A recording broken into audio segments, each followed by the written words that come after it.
दिवेश, आता आपण या किल्ल्यावरती पोहोचलो आहोत. तर इथे याविषयी तुला काय बोलू वाटतं अजून, आणि तुला इथलं आता अनुभव कसा वाटतो?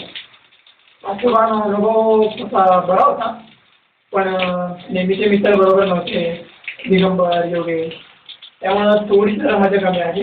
आणि पाऊस यामुळे किल्लाही नीट पाहता आला नाही. वरून इतका विस्तीर्ण प्रदेश आहे की जितकी लांब तुम्ही नजर न फेकू शकता तितकी शक्यता आहे, पण धुकं असल्यामुळे काहीच बघणं शक्य झालं नाही. त्याच्याबद्दल थोडं जरा हे झालं, पण हरकत नाही. आम्ही तो किल्ला सर केला किंवा पूर्णपणे पाहू शकलो वर जाऊन, त्यात एक आनंद आहे आणि तो एक वेगळाच आहे. तुला असं वाटत नाही माझ्यामुळे जरा थोडीफार? नाही, तुझं तसं काही नाही. तू पण तू जरी बोलत असला तरी आम्ही तुला खेचत नेलच ना जिकडं तू, तसं काही प्रॉब्लेम झाला नाही आणि आम्ही सगळ्या गोष्टी पाहू शकतो, असं काही नाही. आणि तुलाही ते आम्ही दाखवलं.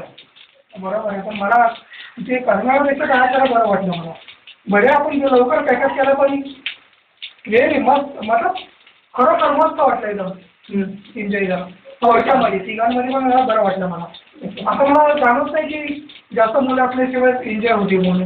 बरं, तिघांमध्ये पण खूप मस्त एकदम कम्फर्टेबल वाटलं. एकदम फिरणं, आपलं चांगलं बसणं उठणं खाणं पिणं एकदम कम्फर्टेबल वाटलं, जरा बरं वाटलं. बरोबर आहे, साहजिक आहे. कारण कर्नाळची थोडी गोष्ट वेगळी होती, त्याला थोडं सांगण्याचं अंतर जास्त होतं, मित्रही जास्त होते, त्यामुळे तेवढं जाणवलं नाही. आणि त्यापेक्षा हे बरं वाटण्याचं कारण म्हणजे ह्याला सर्वात लागलेला कमी वेळ वर पोहोचण्यासाठी, जो आपण लगेच पोहोचू शकलो वरती. आणि कमी वेळ लागल्यामुळे आपल्याला बोलताही जास्त आला आणि फिरताही जास्त आलं, त्यामुळे तुला तसा त्रास वाटण्याचं काहीच कारण नव्हतं. सुरुवातीला तर मला असं वाटतं आपण पूर्ण काय किल्ल्याचं नाव काय बोला?